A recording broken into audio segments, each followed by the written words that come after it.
Sesungguhnya akan datang hari yang ditetapkan Tuhan, maka jarahan yang dirampas daripadamu akan dibagi-bagi di tengah-tengahmu.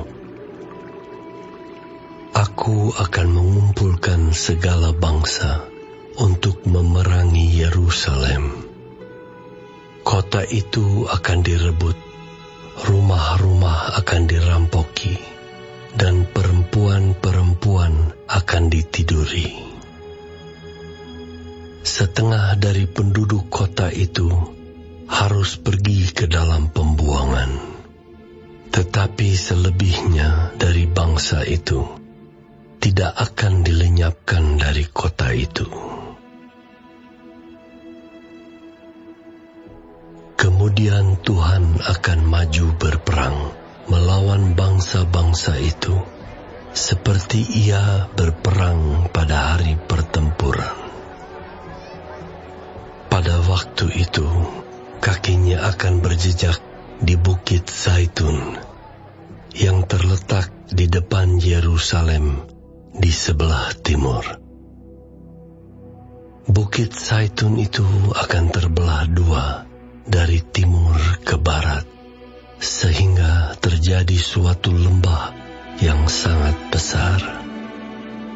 Setengah dari bukit itu akan bergeser ke utara, dan setengah lagi ke selatan.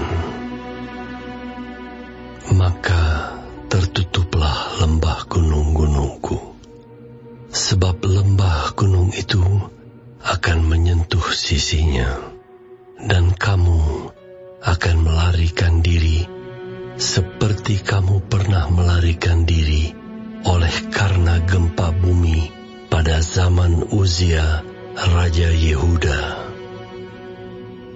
Lalu Tuhan Allahku akan datang, dan semua orang kudus bersama-sama Dia.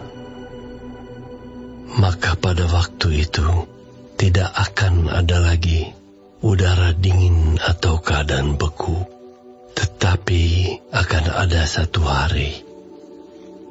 Hari itu diketahui oleh Tuhan dengan tidak ada pergantian siang dan malam pun menjadi siang. Pada waktu itu akan mengalir air kehidupan dari Yerusalem. Setengahnya mengalir ke laut timur, dan setengah lagi mengalir ke laut barat. Hal itu akan terus berlangsung dalam musim panas dan dalam musim dingin. Maka Tuhan akan menjadi raja atas seluruh bumi. Pada waktu itu Tuhan adalah satu-satunya dan namanya satu-satunya. Seluruh negeri ini akan berubah menjadi seperti Araba Yordan, dari Geba sampai ke Rimon di sebelah selatan Yerusalem. Tetapi kota itu akan menjulang tinggi dan tetap tinggal di tempatnya. Dari pintu gerbang Benyamin sampai ke tempat pintu gerbang yang dahulu, yakni sampai ke pintu gerbang sudut, dan dari menara Hananiel sampai ke tempat pemerasan anggur raja.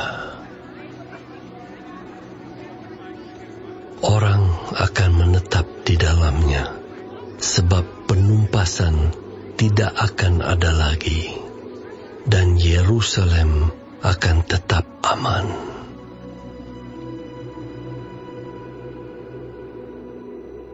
Inilah tulah yang akan ditimpakan Tuhan kepada segala bangsa yang memerangi Yerusalem. Daging mereka akan menjadi busuk. Sementara mereka masih berdiri, mata mereka akan menjadi busuk dalam leguknya, dan lidah mereka akan menjadi busuk dalam mulut mereka. mereka.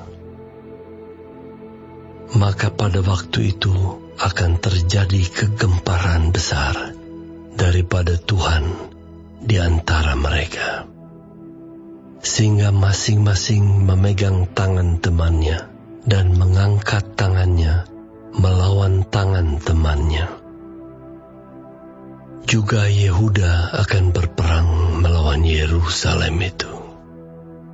Dan dikumpulkanlah harta benda segala bangsa di sekeliling, yaitu emas, perak, dan pakaian dalam jumlah yang sangat besar. Tulah seperti itu juga akan menimpa kuda, bagal, unta, keledai, dan segala hewan yang ada dalam perkemahan-perkemahan itu. Maka semua orang yang tinggal dari segala bangsa yang telah menyerang Yerusalem akan datang tahun demi tahun untuk sujud menyembah kepada Raja Tuhan semesta alam dan untuk merayakan Hari Raya Pondok Daun. Tetapi bila mereka dari kaum-kaum di bumi tidak datang ke Yerusalem untuk sujud menyembah kepada Raja Tuhan semesta alam, maka kepada mereka tidak akan turun hujan. Dan jika kaum Mesir tidak datang dan tidak masuk menghadap, maka kepada mereka akan turun tulah yang ditimpakan Tuhan kepada bangsa-bangsa yang tidak datang untuk merayakan Hari Raya Pondok Daun. Itulah hukuman dosa Mesir dan hukuman dosa segala bangsa yang tidak datang untuk merayakan Hari Raya Pondok Daun. Pada waktu itu akan tertulis pada kerencingan-kerencingan kuda, "Kudus bagi Tuhan," dan kuali-kuali di rumah Tuhan akan seperti bokor-bokor penyiraman di depan mezbah. Maka segala kuali di Yerusalem dan di Yehuda akan menjadi kudus bagi Tuhan semesta alam. Semua orang yang mempersembahkan korban akan datang mengambilnya dan memasak di dalamnya. Dan tidak akan ada lagi pedagang di rumah Tuhan semesta alam pada waktu itu.